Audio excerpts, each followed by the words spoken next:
My name is Emily Rubin, and I'm the Director of the Educational Outreach Program at the Marcus Autism Center. Today I have the opportunity to share with families the importance of social-emotional engagement as a fuel for a child's learning.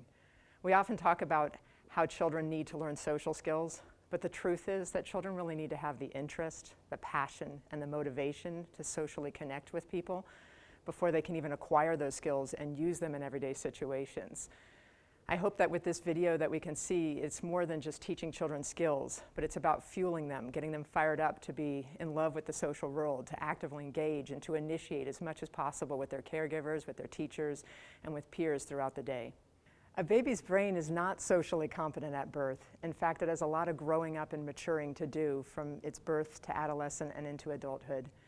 While we need to keep our babies safe and we need to feed them well, one of the most important things we can feed them is social connections and social engagement. The child needs to initially fall in love with their caregivers and then ultimately learn to seek out those caregivers with time, to start using people's names and verbs to connect, to learn language and words. And later on in development, as the child is growing and growing in their affection toward people and social world, they might plan ahead to maintain a relationship over time. And when you're doing that, you're thinking, how can I please this person? How can I engage with this person?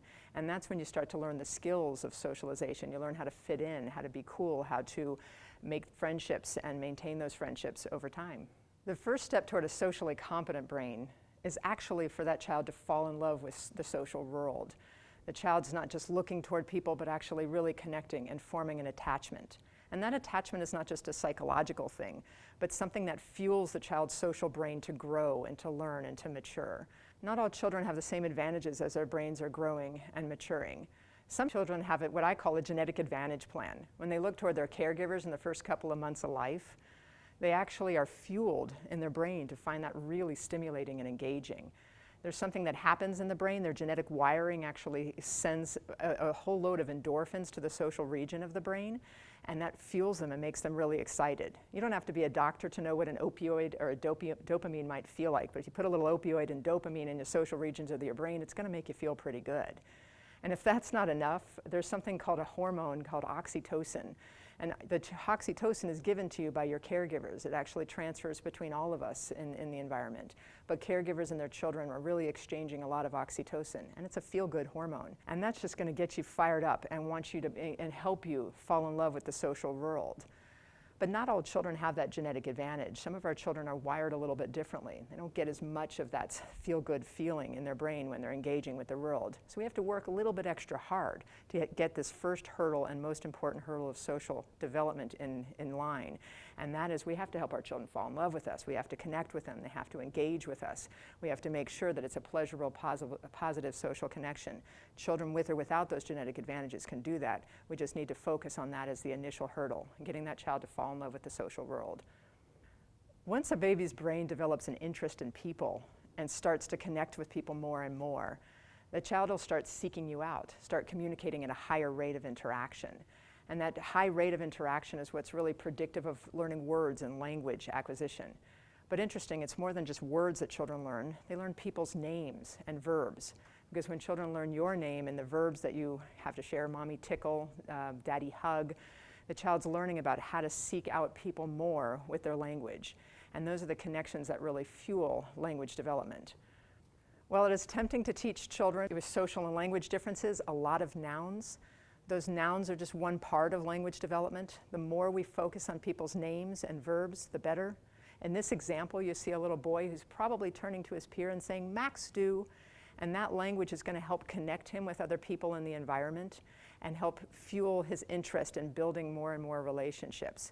If we focus just on nouns, we limit a child's ability to acquire the tools they need to connect with the people around them. People's names, verbs, they're really the most essential part of connecting with the social world. If a child's brain has fallen in love with people and that child has started to seek you out more and more and has learned the language of people's names and verbs, acquiring creative language, their social motivation has started to grow and grow, their social brain is maturing. This child is starting to develop more and more competence with people in different situations and settings. A child's brain actually develops something we call executive functioning, which is a big word for planning ahead. And if you've been so connected with people in your early childhood years, you're going to start planning ahead to maintain relationships over time. You want to fit in. So this child's going to learn the skills that are necessary to be a student in a classroom, to be a friend on a playground, to be a teammate on a team, to be able to fit in and have those normative social abilities that will allow you to be successful in a wide range of social contexts. But those skills, remember, they were reliant on that child's initial interest, motivation to learn, the passion, the connections with people, that we can't just teach those skills in a vacuum. We needed to have made sure this child really enjoyed being around people, that there was relationships were the central element that led that child to develop and acquire and use those skills in everyday situations. The question of how we can support this social growth is a really big, important question. How do we help a child fall in love with the social world, start seeking us out more and more, to learn people's names and verbs, and to ultimately form relationships that allow them to succeed in a lot of different situations and settings? Knowing the critical milestones of social emotional growth and development are absolutely the first step. We need to know that you have to secure the relationship first and really foster spontaneous nonverbal communication, and then foster a lot of initiations with language and words, and not just any words, but people's names and verbs. And then ultimately giving children lots of practice in social situations that involve not just being in a responsive role and listening to people all the time, but initiating with teachers, with caregivers, and peers, having a lot of opportunity to build up that self-confidence and those social skills.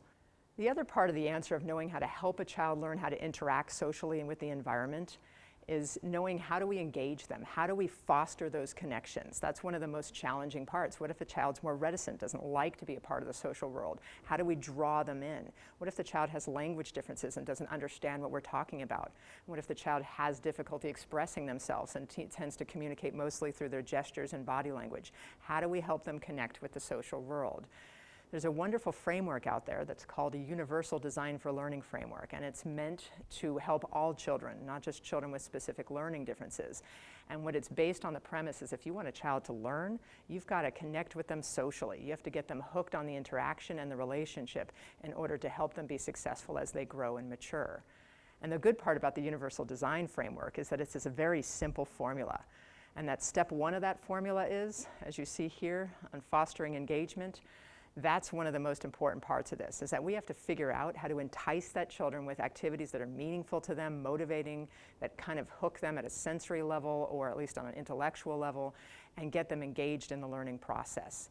For some children, for example, music, especially in early childhood, is a way to engage. I often sing to my children quite a bit, and while you're singing to them, the rhythm, the predictability, the rhyme, the movement, this all gives children an opportunity to find this engaging, but also provide many opportunities for initiation and engagement with the social world. That's just one example of fostering engagement, and what I'll be doing for you as we progress further is to be able to see how this plays out before words, emerging language, and then as children move into those conversational stages.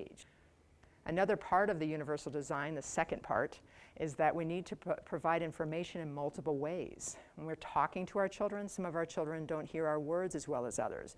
But if we always think, how can I give information to this child in many different ways? I could talk to the child, I could use my gestures, I could role play, I could model, I could give visual supports that will help the child understand what my expectations are. And when we pair our verbal language with visual information, the child's able to socially connect with us a little better, will understand us better, and will lead to a lot more positive emotional experiences being around you if you actually pair the verbal language with visuals and tools and gestures. The third part of the formula, another very simple thing, is to make sure the child has a lot of opportunity to express themselves. And we have to remember that the definition of expression is big. We're not just talking about with words, but if the child is using body language, gestures, facial expressions, that we're allowing that child to send those signals and receive them, giving that child a chance to initiate quite a bit. We want this child to feel like a really competent communicator from very young ages, and then when the child is competent, they're going to learn how to follow and be with other people a little bit more effectively as they grow and mature. The program's social emotional engagement, knowledge, and skills is basically a big word for giving us a framework within a universal design that reminds us of our priorities. All too often I go into homes or early childhood programs or schools, and we're working on skills that are not developmentally appropriate for a child.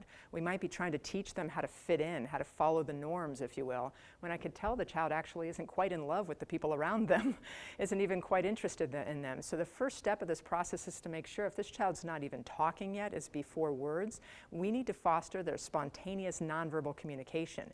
The social emotional engagement knowledge and skills program starts at that level. And if we want them to acquire words and language, what's the best predictor of language acquisition? It's spontaneous communication, nonverbally, even with gestures and facial expressions.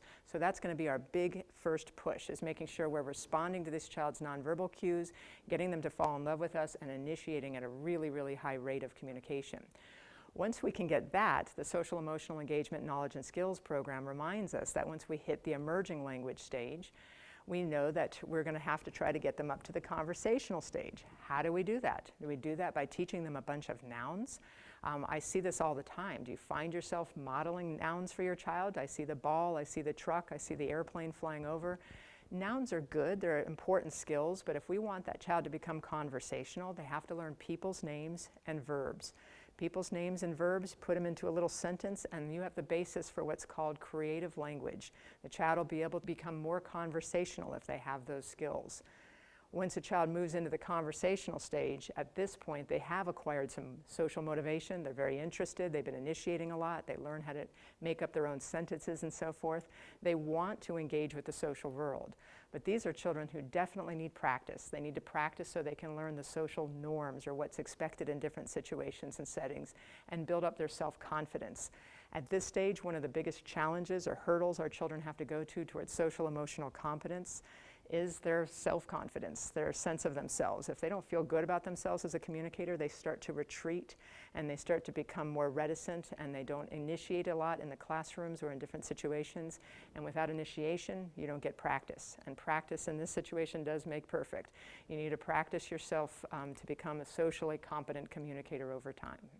First, let's start with the before word stage. These are children in our lives that are still learning how to form, words and language to communicate with the people around them. The most important thing at this stage is to get them hooked on people, because you have to have something to say before you talk. So really the biggest important goal at this stage is spontaneous nonverbal communication. We want to make sure that children are finding people interesting, rewarding, and motivating, and therefore initiating at least 1 or 2 communications per minute in a highly motivating situation. It feels like a lot, but we're talking about body language, gestures, facial expressions, overall engagement. This is the fuel for the acquisition of words and language. If we want our children to talk, we've got to get them communicating, and that's the #1 step for the before word stage. Before words emerge, social connections can be fostered best when the child is actively engaged with you. And you might be asking yourself, how do I foster engagement in my child when they don't even have any language yet? And the best way to foster engagement at this stage is through sensory motor experiences.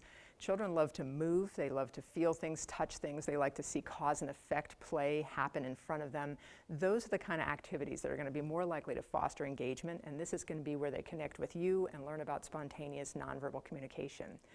In this example that you see here, I'm playing with my daughter. Before she had language, one of her favorite things in the world were sensory motor experiences like being flipped upside down or being bounced on my legs. In this particular activity, I'm singing a song with her, bouncing her on my legs, and on a predictable moment, flipping her upside down.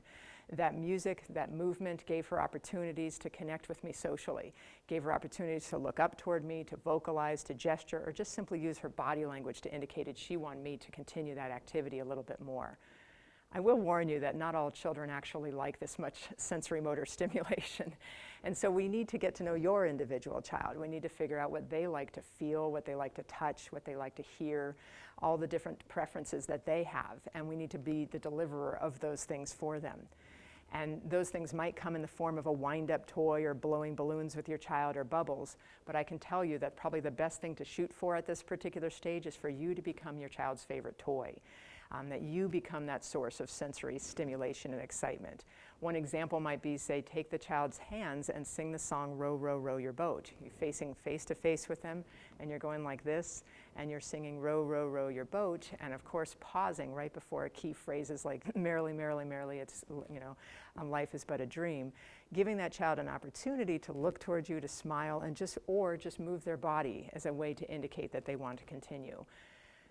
A lot of teachers I work with, a lot of families I work with struggle with children at this stage to foster engagement because they're trying to get them to sit down at the table, to do work, to learn their ABCs, to look at picture cards. But if this child is not yet using symbols or words, speech, pictures, or signs to communicate, The sensory motor engagement is really your ticket. Figuring out how to get them fired up about those kind of activities is going to be probably the best solution for fostering engagement. Before words emerge, social connections can also be fostered by making sure that we're providing information in multiple ways. When we talk to our children before they have language, it's really important that we pair that verbal language with real-life objects, materials, visuals, some kind of tool, so that we make sure that they truly understand us. The more the child's socially connected with us, the more they're going to be able to thrive and develop their ultimate ability to use words and language. For example, when we're asking the child to make a transition, say from playtime to a meal, we compare this language with the actual object, like the child's favorite drink cup or sippy cup, and we show them that and we say it's time to go eat. They're going to have a much better sense of where they're being expected to go and be more amiable or friendly about that transition. In the example that you're seeing here, a young boy's out on the play area is trying to be transitioned in, to go to sit down for a meal. In this particular example, the early childhood teacher is showing him a picture of mealtime, but also showing him a see-through container that has his favorite snack items in that. When the child sees that, he has a much better sense of knowing, where is this person wanting me to go, and would I like to go with them?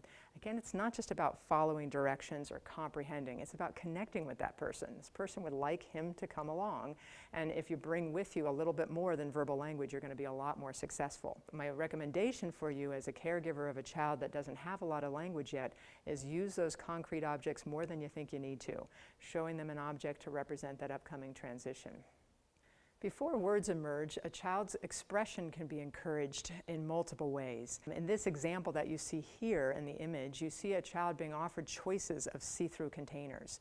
What we're trying to do is entice the child by giving them options and choices, but also giving them an opportunity to ask for us or connect with us for help and assistance. So you see the little containers in front of the child. They might have favorite snack items in front of it. It could have arts and crafts materials. It could have little cars from the car ramp or the balls for the ball ramp that come down. You put them in a see-through container, and what you get to do is let your child's eyes do the talking. The child's eyes are going to scan those see-through containers and be able to tell you right away which one they like. If your hand then follows the eyes and picks up the container and hands the child those items, the child's going to learn that you're a source of assistance. Pretty soon the child's going to learn to look toward a container and look for your hand. And pretty soon the child's going to start picking up that container and putting it in your hand. And ultimately the child may learn to give you containers, look up towards you, and start to vocalize with a clear intention of, hey, will you help me? But they had to learn that you were a source of help first in order for them to ask. And so the see-through container just gives you a way to help foster that expression.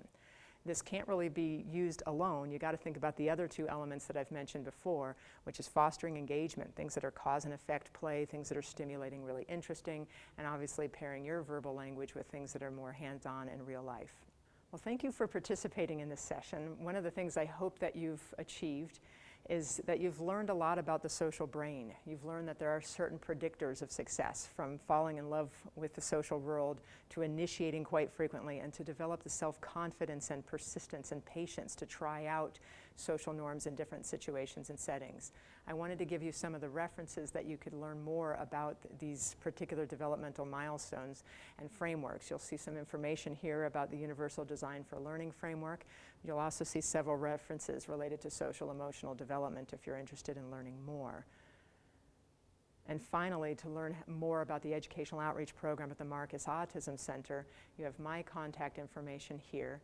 You may also want to learn more about what the Georgia Department of Education is doing with their state personnel development grant to help early childhood teachers learn about social emotional engagement and universal design for learning. They're learning about fostering engagement, providing information in multiple ways, and how to foster expression in children before words, emerging language, and conversational level. I hope that you've been able to take away some tips for fostering engagement, providing information in multiple ways, and fostering your child's expression. Thank you.